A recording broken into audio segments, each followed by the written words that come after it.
Pour bien s'entendre, il faut bien s'écouter. Rendez-vous sur M, la petite radio du Grand Maghreb. Amis auditeurs de Radio M, bonjour. Le Café des Experts Éco est de retour ce lundi, un lundi sur deux, avec Mourad Goumiri. Professeur, bonjour. Avec Farhat Aïtali. Farhat Aïtali, bonjour. Bonjour. Très content de vous retrouver pour ce 7e ou 8e numéro. Je ne tiens pas la comptabilité, ce qui est une erreur, du CEE qui s'installe dans le public. Aujourd'hui, nous avons de plus en plus de réactions d'auditeurs sur YouTube et sur Facebook concernant les contenus de cette émission. Je vous en remercie, messieurs. Nous allons aborder une actualité. Je préfère la décliner rapidement à nos amis auditeurs. En gros, les équilibres budgétaires 2018-2019, compte tenu de l'évolution possible du marché pétrolier dans le monde, l'accord OPEP, on va le décortiquer rapidement. Donc, dans l'évolution du budget, les orientations, généreux ou pas généreux, est-ce qu'il va continuer comme ça? Et puis, on aura recours à votre avis d'expert pour savoir si la tentative de rembourser par anticipation l'emprunt national, l'emprunt obligataire national pour la croissance est possible ou pas, parce que c'est ce qui est en train de se passer avec les entreprises publiques, et aussi le fameux décret sur la résidence d'État du Sahel, incessibilité des biens. Est-ce que c'est possible de récupérer ces biens ou pas? Nous serons dans le détail technique et juridique, mais aussi économique de ces affaires-là. Messieurs, bonjour. Première question. Donc, l'OPEP a adopté le 22 juin un accord d'augmentation de la production dont on a fait le solde, 600 000 barils jour de plus pour le deuxième semestre 2018. Est-ce que c'est un point d'inflexion qui peut changer la donne? On était bien installé sur un pétrole à plus de $70. On s'en contentait, compte tenu de là où on vient. Mais est-ce que cette évolution-là, si on lui ajoute les pressions américaine, celle du président américain, qui trouve que ce n'est pas suffisant et qui a demandé au roi d'Arabie Saoudite de mettre plutôt 2 millions de barils jour supplémentaires sur le marché, est-ce qu'on n'est pas quand même sur la ligne de crête au-delà de laquelle on peut basculer dans un scénario baissier? Vas-y, les fondamentaux. Moi, je reviens aux fondamentaux. Donc, ils sont quoi? D'abord, c'est la croissance. La croissance mondiale, donc les pays comme grands consommateurs comme la Chine, etc. Il y a une renouvellement des stocks qui se prépare. Nous sommes actuellement sur le marché, on est en train d'acheter pour la rentrée, donc le pic hivernal est passé. Donc il y a tous ces éléments-là qui font que aujourd'hui il y a une tension sur les prix et il y a une apparente augmentation. Mais il est évident que lorsque, comme vous venez de le dire, le président Trump dit il faudrait 2 millions, c'est pas un souhait, c'est un ordre qu'il donne. Et à qui il donne? Il donne aux Saoudiens, qui actuellement sont en pleine guerre et donc ils dépendent directement en armement, en techniciens, en informations satellitaires, radars, etc., des États-Unis. Donc tous ces éléments-là, lorsqu'on les met les uns imbriqués dans les autres, les fondamentaux plus la géopolitique, on voit qu'on est en train d'aller vers un mouvement baissier d'ici à la rentrée de septembre. Baissier de combien? On peut en avoir une idée? C'est même pas sûr, baissier, parce qu'il y en a qui disent que les éléments vont maintenir quand même. Le président russe Vladimir Poutine, c'était avant la réunion OPEP, non OPEP, et il avait exprimé le vœu de maintenir un équilibre à $60. Il a dit qu'un pétrole à $60 faisait l'affaire de tout le monde. Bon, quand il parlait de tout le monde, il parlait des gros producteurs mondiaux. Il parlait aussi des consommateurs, parce qu'il n'y a pas de producteur prospère sans consommateur. À partir d'un certain niveau de prix, il y a une baisse de la demande. Il y a une chute de la croissance mondiale, donc une baisse de la demande. Et cette baisse de la demande peut entraîner à long terme des effets baissiers encore plus catastrophiques que ceux d'un équilibre de la demande. C'est la logique algérienne, qui est une logique étriquée de budget interne, pense que moins on fournit de pétrole sur le marché, plus elle est chère, plus on spécule, plus on gagne de l'argent. Ça ne fonctionne pas comme ça. Quand on a un petit million, oui, ça fonctionne comme ça. Mais pour des gros producteurs, parce que vous avez les États-Unis d'Amérique, la Russie plus l'Arabie Saoudite, c'est 35 millions de barils jour, ces trois-là. Dont un est un gros consommateur en même temps. Les États-Unis. Les États-Unis. États-Unis.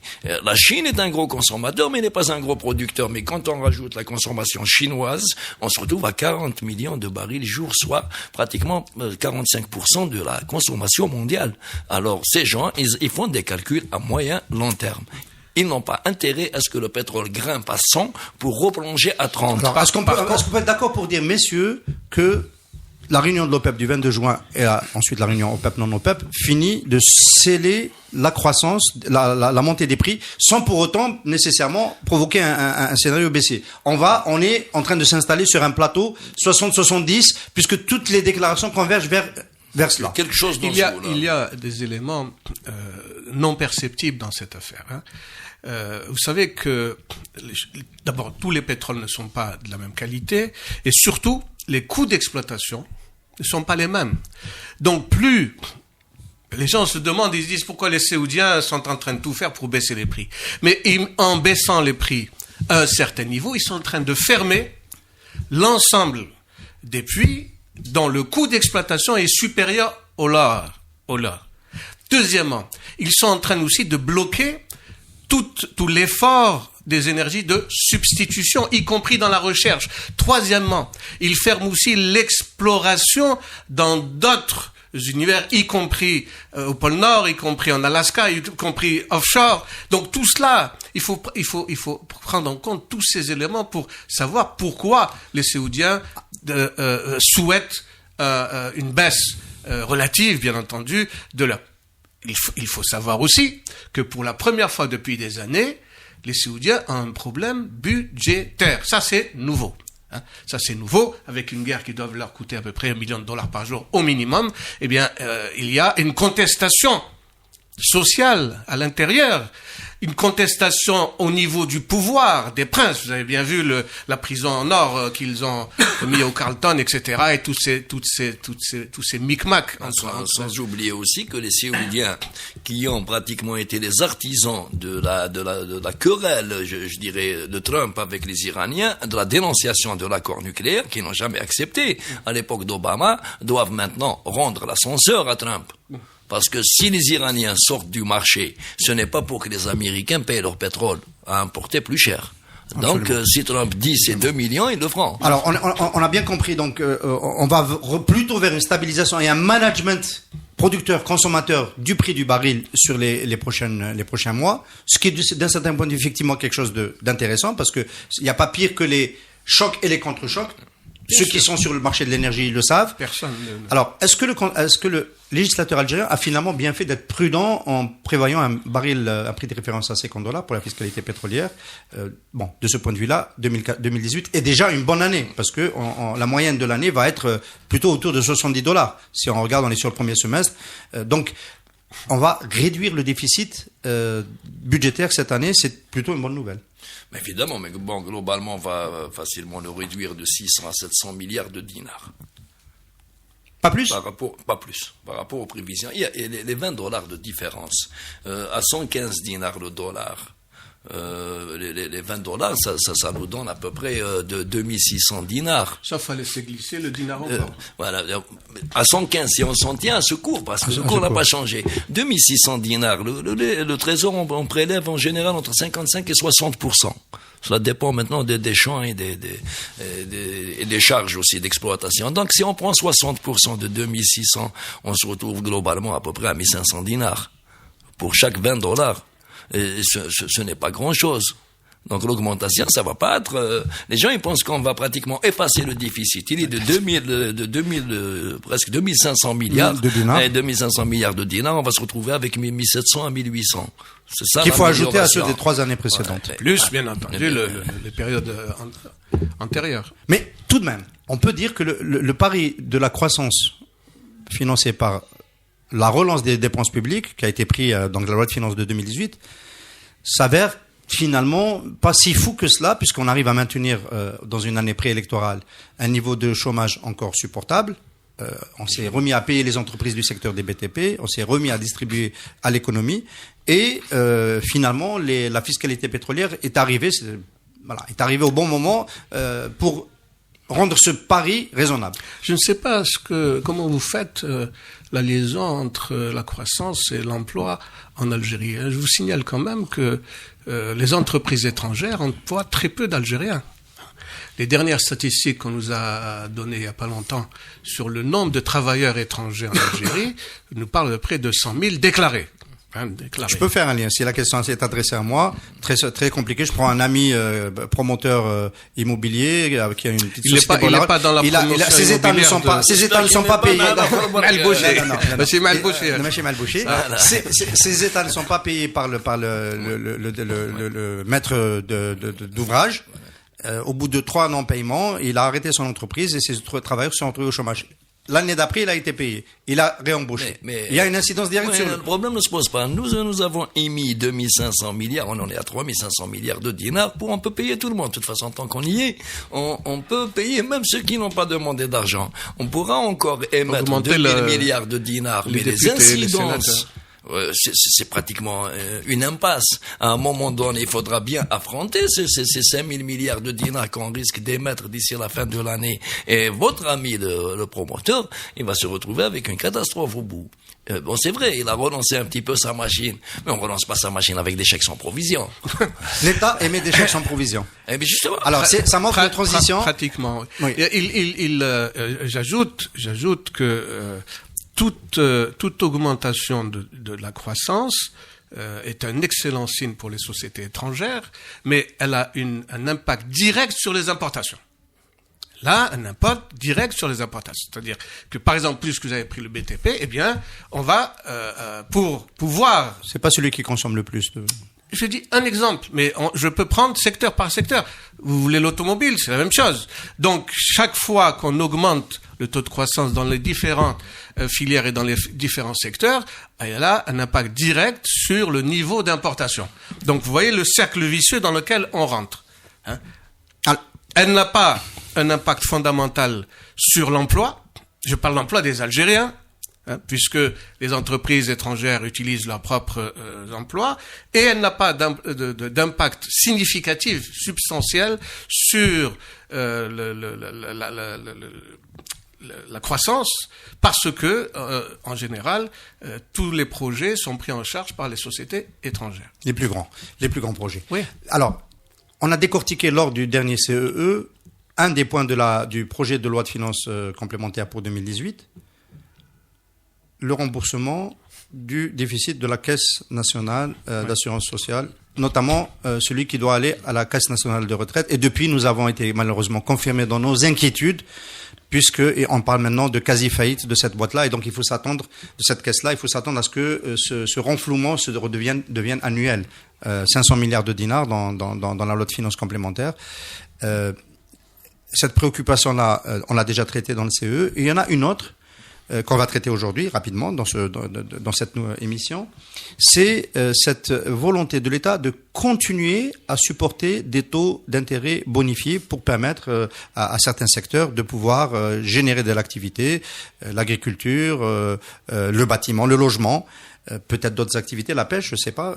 Donc, quand on voit l'enveloppe de ce qu'il faut effacer auprès du secteur bancaire au titre du soutien à cette politique de taux de bonification, plus de 800 milliards de dinars, on peut se poser légitimement des questions, messieurs. Est-ce que vous considérez qu'il y a une concordance entre ce chiffre et la nécessité, les besoins de renflouement et de subvention que le taux bonifié dégage? Peut-être qu'une petite explication liminaire sur la bonification. La bonification, c'est une mesure incitative qui casse la relation entre les taux d'intérêt créditeurs et débiteurs, puisque l'intermédiation, c'est quoi? L'argent est acheté par la banque et elle est revendue par cette banque à des entreprises. Bon. Et à partir de ce moment-là, il y a un prix de cet argent qui est sur le marché. Bon. L'État, pour des considérations d'incitation, de régionalisation, de développement, etc., dit un certain nombre de secteurs, je vais diminuer. En général, c'est autour de 3 points, 3 points et demi, le taux commercial. On a 50% en général de bonification. 50%. Je prends cette charge à mon compte pour... Alors, la première chose qu'on aurait dû avoir, Parce que c'est pas aujourd'hui que ça s'est fait, ça fait depuis des années. C'est au moins d'avoir un bilan. Est-ce que les secteurs qui ont bénéficié de la bonification de l'État et qui deviennent de plus en plus lourdes jusqu'à devenir problématiques, Farhat va en parler, ont apporté des fruits?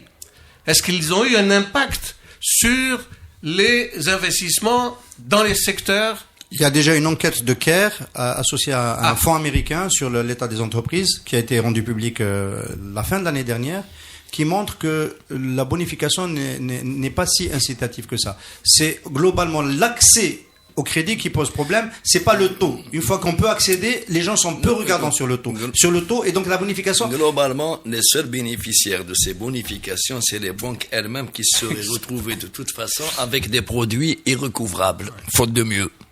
Le Trésor est en train de payer sur des créances en bonne partie compromises, même si les banques ne veulent pas le reconnaître et ne veulent pas le dire. Et elles ne sont pas compromises par hasard, dans beaucoup de cas, par les agissements de ces banques même. Elles ont une fâcheuse tendance à torpiller tous les projets en cours, les bons comme les mauvais, pour en créer de nouveaux. Si ça se trouve, nous avons financé 15-20 fois nos besoins en équipement, en investissement, pour la même activité, le même secteur au niveau national, alors que nous avons les équipements ici qui rouillent, qui sont un petit peu... Ça ressemble à de la création monétaire déguisée. Mais sur la création, de toute façon, les banques elles font la création ex nihilo, mais là, on ne crée pas. Mais là, on ne crée pas de la monnaie ex nihilo. On fait disparaître des dollars.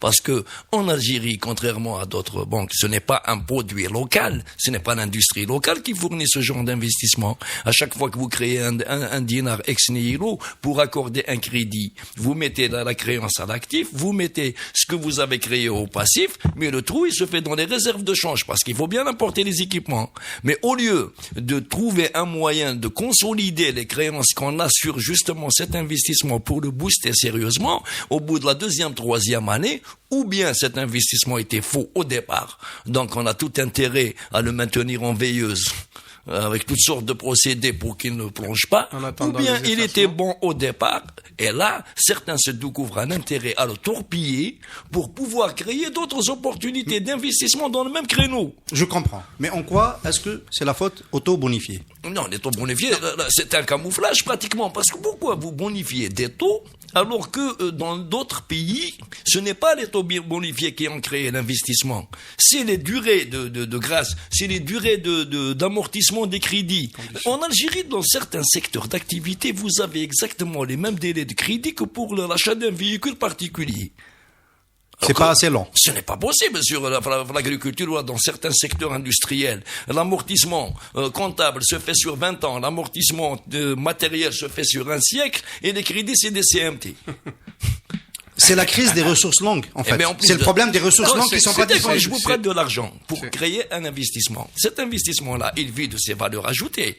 Les valeurs ajoutées, c'est ce qu'ils créent, mais c'est ce qu'ils vendent aussi sur le marché intérieur. Si le marché intérieur, globalement réuni, qui est déjà à 80% orienté import, n'a pas cet argent-là, même si ce monsieur-là est très performant, même si cette unité est vraiment très productrice, qu'est-ce qu'elle va faire? Une unité de céramique, par exemple, qui était concurrencée par des produits étrangers de meilleure qualité et qui a des problèmes de trésorerie parce que les banques, justement, l'étranglent à chaque fois. Que voulez-vous qu'elle fasse pour vous ramener votre créance alors que vous faites tout pour qu'elle ne puisse pas, justement, être compétitive?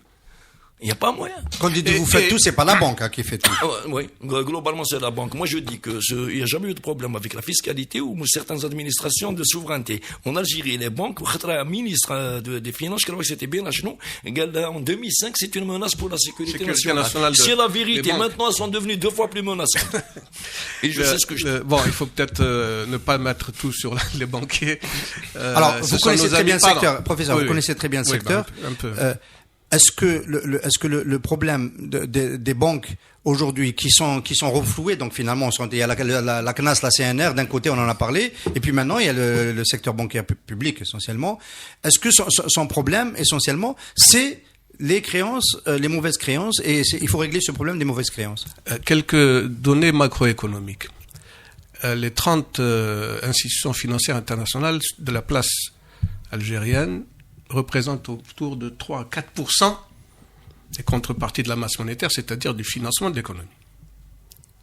Et le reste, les 4 banques publiques, le reste. Bon. vous avez un bon produit, un bon investissement, c'est-à-dire un investissement qui se justifie par lui-même. Vous n'avez pas besoin de dire d'ibler des garanties immobilières, etc., etc. Un bon investissement. Pourquoi vous ne voulez pas le faire passer dans une banque internationale telle qu'elles existent sur l'Algérie? Pourquoi elles ne le font pas, puisqu'il est bon? Pourquoi on souhaite toujours aller vers les banques publiques? Parce que le fonctionnement des banques publiques en matière d'octroi de crédit n'est pas lié à ce qu'on appelle le rating, c'est-à-dire le calcul économique à l'intérieur, le TRI de l'investissement. Il est basé sur les coups de fil, sur les relations, sur les interventions. À partir de là, les gens qui ont des produits, qui ont des investissements plus ou moins valables ou boiteux, eh bien, ils vont vers les banques publiques. Les banques publiques savent qu'elles ne prennent aucun risque. Normalement, elles font leurs études de marché, elles disent non, je ne prends pas cet investissement. Mais elles savent. Pourquoi? Parce qu'elles savent qu'à terme, elles vont être remboursées. C'est une question de temps. Et les ajours en talent. Alors, je veux dire que personne n'arrête l'agiotage. Une question d'économie politique, professeur Farhat Ali. On sait ce que les 500 milliards du renflouement de la caisse du secteur de l'assurance sociale, on sait ce que ça achète. Ça achète la paix sociale. On peut pas laisser les retraités sans qu'achètent les plus de 800 milliards de dollars qui renflouent le secteur bancaire public. Ça permet à ce secteur bancaire de continuer à exister alors que dans les faits économiquement, sa tâche quasiment... Il est défaillant. Place. Et là, on peut mettre la clé sous le paillasson des banques publiques. Pas de la BEA, là, comme client en Sonatrach. Alors, ça ne veut rien dire. Ça ne veut rien dire. Regardez les comptes de la BEA. Vous allez voir. Il faut regarder les bilans. Chaque fois qu'on sort les bilans. Là, c'est le hors-bilan, hein, parce que quand vous dites les comptes de la Sonatrach, quand elle a des détentions à la BEA en compte courant, la Sonatrach, quand elle a besoin de son argent, elle le réclame. Ce n'est pas une garantie, l'argent de la Sonatrach, pour la pérennité des crédits foireux de la BEA. C'est elle en a. Parce que. Crédits foireux, vous pensez à ArcelorMittal, à Constantin, à Nabab, écoutez, tous les crédits qui sont dictés par des messages, des coups de téléphone, des décisions d'entités administratives ou politiques, finissent très mal, de toute façon. Une question technique pour en finir avec la bonification. C'est par là qu'on est entré dans ce sujet-là. Vous dites le problème, c'est pas la bonification pour être incitatif, c'est plutôt le rallongement des délais de maturité des crédits. C'est une vraie question. Choix des dossiers aussi, choix des secteurs. Les produits financiers sont reconnus dans le monde entier. Dans le monde entier. Moi, j'étais à la Banque mondiale. On avait des produits pour ce qu'on appelait les investissements structurants. Un investissement structurant, c'est un investissement qui appelle d'autres investissements. Par exemple, vous faites un barrage. Une fois que vous avez fait le barrage, vous avez l'obligation de faire une station de pompage, des canalisations, etc., etc. Mais c'était des délais de 40 ans, avec 2,5% d'intérêt. C'est pratiquement des effets de don. Pourquoi? Parce que une partie des ressources de la Banque mondiale sont faites par les États membres. Donc, l'autre partie, elle va sur le marché, mais elle avait toujours des produits en fonction des investissements qu'elle devait faire ou qu'elle s'engageait à faire dans le cadre du développement. Chez nous, c'est pas le cas. Le problème, il est dans l'analyse et dans la prise de risque par projet. Par exemple, mais vous venez pas, quand on avait donné à la Chambre de commerce, vous vous rappelez de l'affaire de scandale de la Chambre de commerce? On avait donné à cette Chambre de commerce des ressources, une licence. Et tout le monde a dit, tiens, qu'est-ce qui marche actuellement? Les machines, l'extrusion pour faire du plastique. Tout le monde a fait du plastique. Ensuite, on a dit le carton. Ensuite, on a dit l'imprimerie. Ensuite, mais qu'est-ce que c'est que ces affaires-là? Il n'y a pas de rationalité. Un banquier, vous venez avec un projet pour faire une laiterie aujourd'hui, il vous dit OK, parce qu'il y a un besoin. Mais si vous venez aujourd'hui pour dire je vais faire du plastique, des jerrycans, etc., il vous dit non, c'est complet, c'est saturé. Or, par coup de fil, vous pouvez non seulement faire ce projet, mais tuer celui qui est déjà sur la place. Vous l'éliminez très bien, en lui créant des problèmes fiscaux, des problèmes ceci et cela. Voilà la réalité. Les banques privées se sont dotées des moyens. Les banques privées le font. Aujourd'hui, de plus en plus, nous avons vu le bilan de Société Générale parce que il y a eu des présentations des comptes 2017. La part de l'investissement lié, Société Générale dit on va plus investir dans la cimenterie parce qu'il y a un excédent, on va plus investir dans tel ou tel secteur. Mais il y a des secteurs, par exemple substitution aux importations, où nous observons ça de près et nous sommes associés à des projets, nous sommes partenaires. Des Sociétés Générales, BNP Paribas et les banques orientales, on additionne tout ça, ça fait entre 4 et 5% du volume global des crédits. En plus de ça, elles sont venues, la plupart des banques qui sont venues privées, elles sont venues spécialement en appoint aux entreprises de la même origine qui avaient des intérêts locaux. C'était là. Non, mais si j'ai évoqué ce sujet, c'est pour dire que cette approche rationnelle d'analyse des coûts, d'analyse d'opportunités, du project management qui n'est pas bien pris en charge par les entreprises publiques, non seulement parce qu'elles n'ont pas les bonnes ressources pour le faire, mais aussi parce que ça fonctionne, on est d'accord, beaucoup au téléphone. Cette fonction-là, elles ont les ressources. Elles ont des logiciels. C'est universel. Très bien. Donc cette promesse, c'est que le téléphone. Bien sûr. Qu'est-ce qu'il faut? Mais le calcul. Chez le privé, il n'y a pas ça. Ah ben, il y a moins. Il y a moins. Quand vous allez, chez le privé, on a coupé le téléphone. Non, chez le privé, il va pas s'autocouler quand même. Très bien. Voilà, quand vous allez dans une banque française pour acheter un véhicule, on va pas vous dire il faut prendre un véhicule français. Mais on va vous dire non, si votre dossier n'est pas bon, de vous inciter. Et puis bon, c'était là, c'est j'allais dire de bonne guerre. On est dans le commerce. Bien. Messieurs, alors, votre avis quand même sur cette information que Maghreb Émergent a divulguée dimanche dernier sur la volonté du ministère des Finances de rembourser par anticipation l'emprunt obligataire qu'il a chez les souscripteurs de son secteur, c'est-à-dire les assureurs publics et les banques publiques. J'explique en 2 mots à nos amis auditeurs ce que ça signifie. Avril 2016, lancement de l'ENCE, l'emprunt national pour la croissance économique. Au bout du compte, 568 milliards de dollars levés. De dinars levés. On serait déjà sorti de l'embrouille.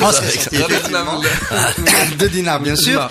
Et la plupart des entreprises ont acheté, notamment publiques, du secteur financier, pour le délai de maturation de 5 ans, parce que c'est celui qui est le mieux rémunéré, l'obligation à 5 ans. Voilà, 5,75% de taux de rémunération, très au-dessus de la moyenne de la place. Et puis, moi je sais qu'il y a des chefs, des managers de ces entreprises-là qui ont fait des plannings. Donc c'est des provisions, c'est des revenus qui sont déjà prévus. Voilà, parce qu'on va recevoir des intérêts. Et puis tombe cette instruction qui n'est pas encore officielle, donc c'est une file dont nous avons eu héritage, et qui dit qu'il va falloir, lors du deuxième semestre 2018, rembourser par anticipation. Espérant qu'elle ne soit pas officielle.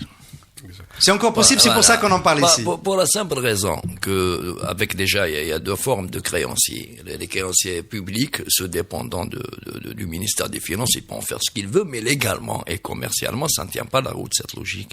Moi, quand j'achète des obligations d'État ou des obligations même de tierces parties, si j'achète pour 5 ans, je sais pourquoi je le fais. Si je dois revendre mes obligations, je pourrais même les revendre à une tierce partie. Mais il n'est pas question que le débiteur décide de remettre en cause une stratégie de rendement que j'avais calculé initialement. Moi, j'ai besoin de cet argent pour 5 ans de revenus. Donc, c'est pas à vous de décider. Ce n'est pas chaque fois que vous êtes coincé. Vous sollicitez de l'argent et quand vous vous décoincez, vous me coincez. Bon, déjà, on peut dire un mot sur le décoinçage, en guillemets. On n'est pas justement. C'est la planche à billets, c'est clair. Est-ce que 568 milliards, déjà à l'époque, moi, j'étais contre l'emprunt lui-même parce que c'était vraiment un palliatif. En plus, qui n'a pas levé les fonds de l'informel comme il l'avait prévu, mais qui a levé les propres fonds, justement, de ces fameuses banques qui se sont retrouvés en difficulté, comme on l'avait dit.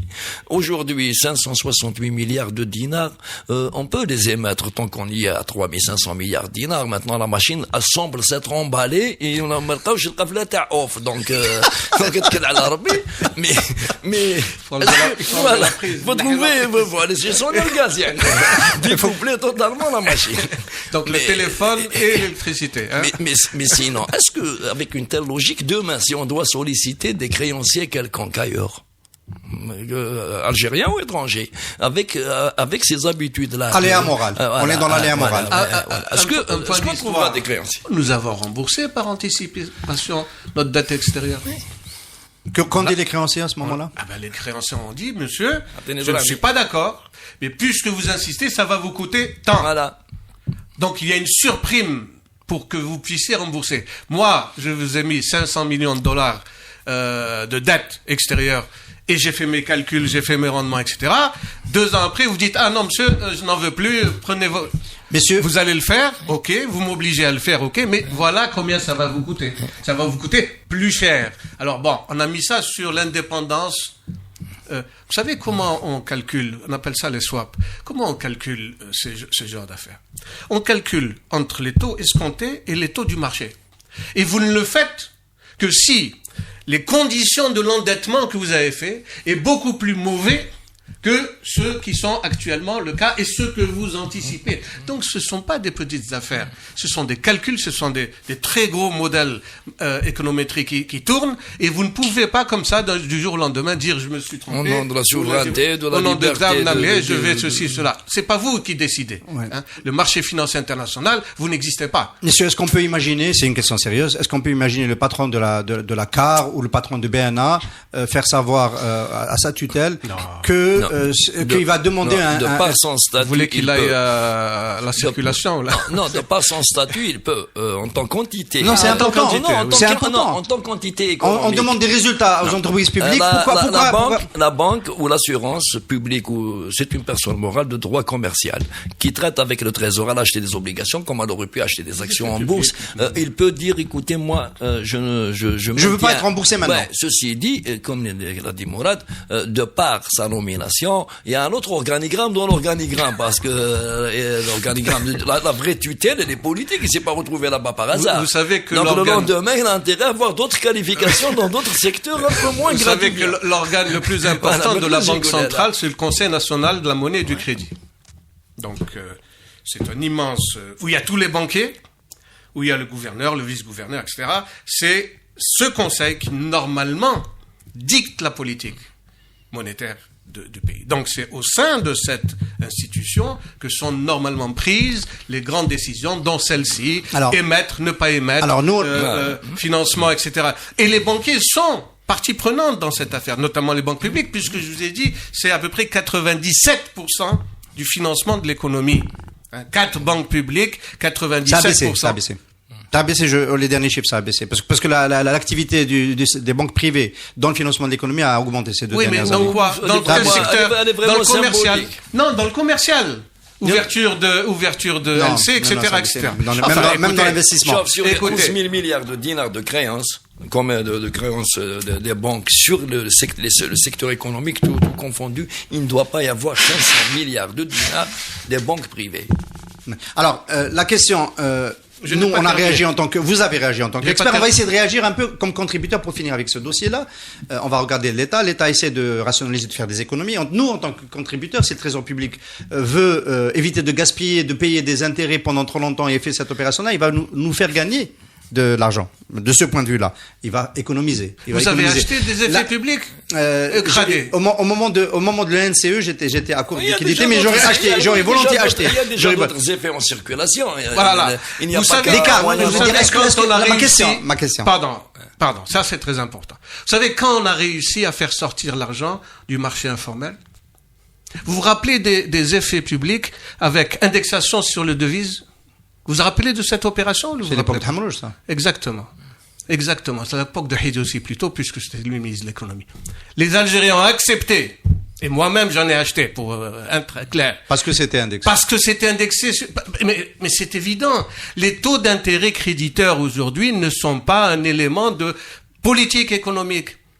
Il y a même des gens qui les refusent au niveau idéologique. Vous savez très bien que les gens qui ont des convictions... Ils veulent pas être rémunérés. Ne veulent pas de rémunération, alors que c'est pas vrai. Mais enfin bon, on va pas rentrer dans ce détail. Donc, si vous voulez réellement faire sortir l'argent du marché informel, vous avez des instruments. Or, c'est pas ceux que vous appliquez. Mais la problématique... peut-être qu'on va en parler tout à l'heure. Mais la problématique, c'est pour la dernière sortie de la Banque d'Algérie sur les comptes devises. On en parlera une autre fois, mais juste la question, est-ce que finalement, il n'y a pas le risque d'un aléa moral tout à l'heure, Farhat elle disait, ou Mourad, je me rappelle plus très bien, si on doit maintenant faire appel à l'épargne internationale, etc., quand on a fait ça sur son marché domestique, c'est jamais très bon de vouloir rembourser par anticipation, d'autant qu'on en est au deuxième épisode. Est-ce qu'on gagne tant que ça de faire cette opération? C'est-à-dire, la planche à billets, c'est 2%. Oui. Le Trésor public paye 2% à la Banque d'Algérie. Hein. Le marché, donc l'emprunt, c'est 5,75%. Le différentiel, il est conséquent. Mais est-ce que réellement on gagne tant que ça? De toute manière, quand on voit dans chaque loi de finances, globalement, les taux d'intérêt versés par le Trésor public pour toutes ces dettes éparpillées un peu partout tournent aux environs de 45 milliards de dinars. 45 milliards de dinars, c'est représentatif d'à peu près 1200 à 1300 milliards de dinars d'encours de dette que le Trésor public doit à toutes sortes d'organismes, y compris les banques publiques d'ailleurs. Donc je ne vois pas en quoi l'étalement sur 5 ans de cette charge, parce que la charge de ces fameux, considérer que ce soit 5 milliards de dollars, 5 fois 5, c'est pratiquement de l'ordre à 5%, de l'ordre de 250 millions de dollars. En quoi cette charge serait assez lourde pour le Trésor public par rapport aux autres charges qui se créent, y compris la fameuse bonification qui n'a pas lieu d'être. Dont on a parlé tout à l'heure. La bonification représente 2,5 fois cet emprunt qu'il veut rembourser coûte que coûte. Dernière mesure, messieurs, on arrive vers la fin de cette émission de la quinzaine, c'est ce fameux décret présidentiel qui déclare l'incessibilité de tout ce qui est sur le périmètre de la résidence d'État du Sahel, du Club des Pins, le fameux Club des Pins.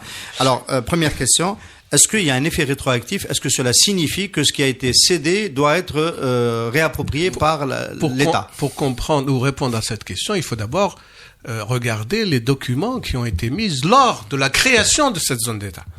Vous vous rappelez quand et qui a, par un simple décret exécutif, ou là je me rappelle pas quel est... C'est un décret exécutif, 487-92. Voilà, de monsieur, pour ne pas le citer, Bled Abdeslam, et qui a extrait du territoire national 35 hectares en disant, ces 35 hectares, elles ont un statut particulier, ni la police, ni la gendarmerie, ni rien. Ces 35 hectares sont en extraterritorialité, et donc tout ce qui est à l'intérieur de ce territoire, appartient à l'État ou sous la forme de plusieurs statuts, parce que à l'intérieur il y a des propriétés sous la forme de plusieurs statuts. Il y a les villas coloniales laissées avec des privés colons, il y a les villas qui appartiennent aux APC, aux mairies, les différentes mairies, et enfin, il y a tout ce qui a été construit par, à l'époque, l'ONAT, l'Office national du tourisme, etc. C'est un peu les complexes et les villas attenantes, etc.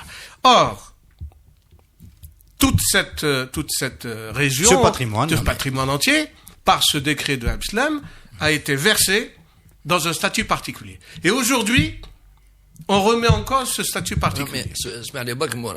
En 92, il avait distrait, l'article 1 de son fameux décret, il avait distrait 34,6 hectares de terrain de l'entreprise de gestion touristique Club des Pins. Mauritanie n'était pas concernée.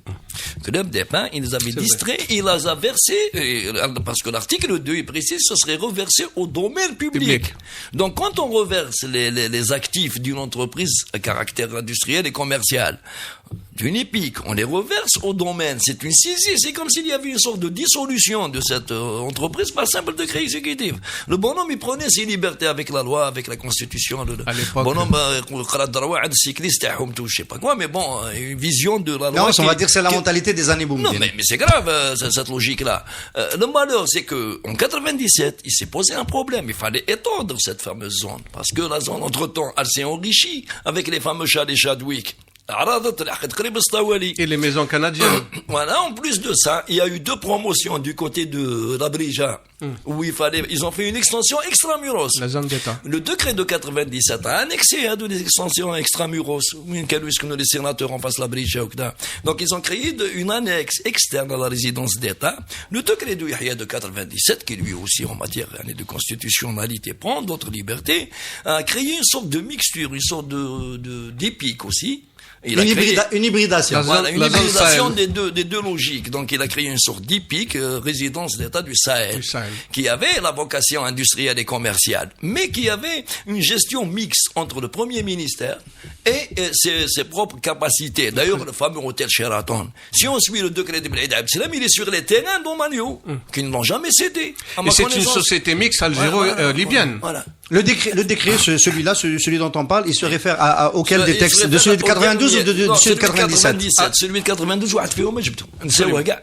le décret le plus important, 92, il est mis dans les attendus, dans les visas, il n'existe pas. Donc, d'une certaine façon, on reconnaît le caractère insoutenable légalement de ce décret de 92 et on l'oublie pas. Quand un texte est insoutenable, on procède juridiquement pour son abrogation, c'est rectificatif. On fait pas semblant de ne pas l'avoir vu. C'est grave. Parce que des gens se sont implantés là-bas en vertu de ce décret. Des gens ont fait faillite en vertu de ce décret. Donc, si on l'oublie, ou on les oublie avec, ou là qui fait. Il y avait des activités sur cette mais maintenant, le dernier décret présidentiel, celui-là, il n'est pas exécutif, il parle d'incessibilité. Mais la lecture radique d'effet rétroactif, je n'ai en aucun cas trouvé quelque chose qui permette de lire qu'il va revenir sur tous les villas tamorites de Koukda, donc où il y a des actes. Justement, alors est-ce qu'on a une idée des actifs qui ont été cédés et quel pourrait être l'enjeu de ce décret?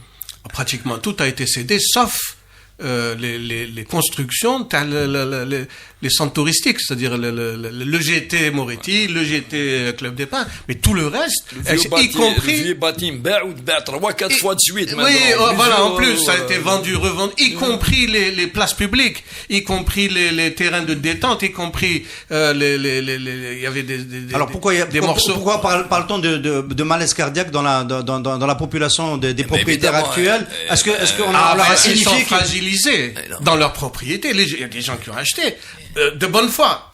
Je ne parle pas de la manière dont le directeur des domaines que je connaissais à l'époque a traité cette affaire, parce que c'est horrible. Il y a des gens qui ont été expulsés avec la gendarmerie, et on a mis d'autres gens à la place. Et ces autres gens ont eu l'autorisation, la permission d'acheter, ils ont acheté.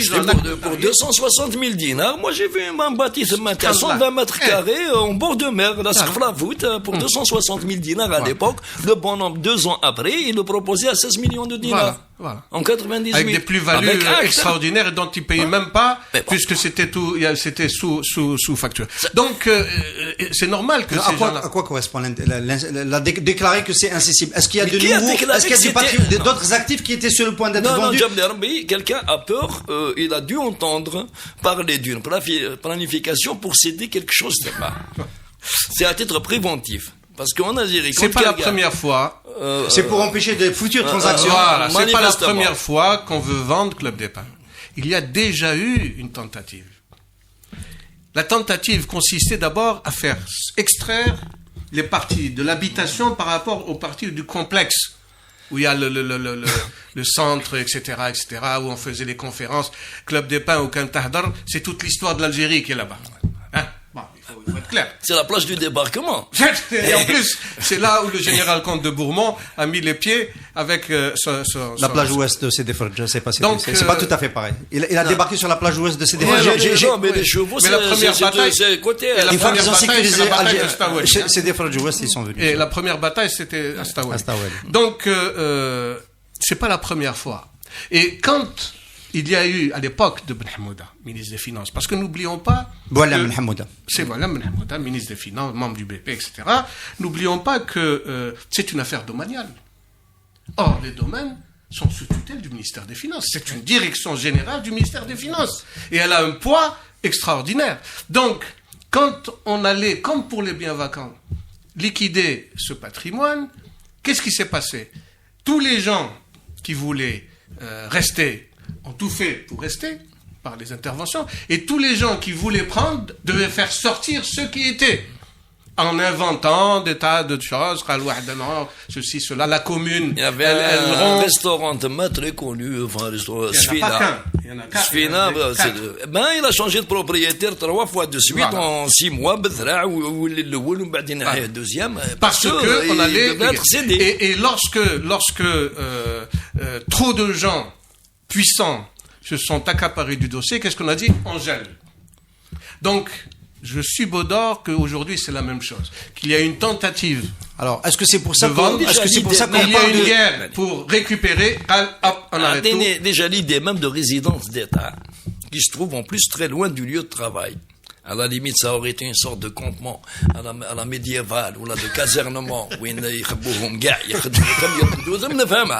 mais faire des escortes de 40 km pour regrouper des gens dans une zone supposée sécuritaire, alors que ce n'est pas le cas. Parce que c'est l'un des rares États au monde qui regroupe toute la smala intéro sur une plage en cas de bombardement, mais c'est normalement, un État qui sent qu'il est en danger même à l'international, il disperse ses troupes, du moins ses responsables, les Américains, ils ne mettent jamais le président et le vice-président au même endroit, dans le même avion. Ils sont débrouillés, ils sont tous là-bas. C'est quand même curieux comme logique. Est-ce qu'il existe une résidence d'État? La zone verte. Mais ils sont tous dedans. Même les bureaux, ils sont dedans. Mais alors qu'ici, les bureaux, ils sont pas là-bas. Donc, on dit que la sécurité est revenue. C'est le slogan galvaudé depuis, 15 ans ou là. Vous savez dire ça? Une résidence d'État, c'est une blague. Et le jour où on décidera de la vendre par manque d'argent, elle deviendra invendable. Parce que? Ouais, mais j'ai dit, qu'entre-temps, qu'on aura c'est tout. Donc, on va dire que c'est un effet d'annonce spectaculaire, mais en réalité, il risque pas de se passer grand-chose derrière. C'est en fait cette conclusion qu'on doit. Un acte de vente enregistré et publié. Moi, je pense qu'il y a eu une tentative de nouvelle répartition, que les forces en présence se sont neutralisées, et comme d'habitude dans notre pays, qu'est-ce qu'on fait quand les choses arrivent à ce niveau-là? On gèle la situation invendable, et puis on verra par la suite, comme ce fut le cas pour les terres agricoles, rappelez-vous. Absolument. La fameuse liste de Hamrouch, où il a sorti le Moudjahed les noms de tous les gens avec les... Mais ça a été un bouleversement, ça a été un séisme. Nous en sommes exactement au même point, avec quelque chose de beaucoup qui lui a peut-être coûté en partie son sort politique. Messieurs, merci beaucoup, messieurs les experts, d'avoir animé encore ce numéro. Mourad Goumiri, Aït Ali, Farhat. Merci beaucoup. À dans 15 jours. Inch'Allah.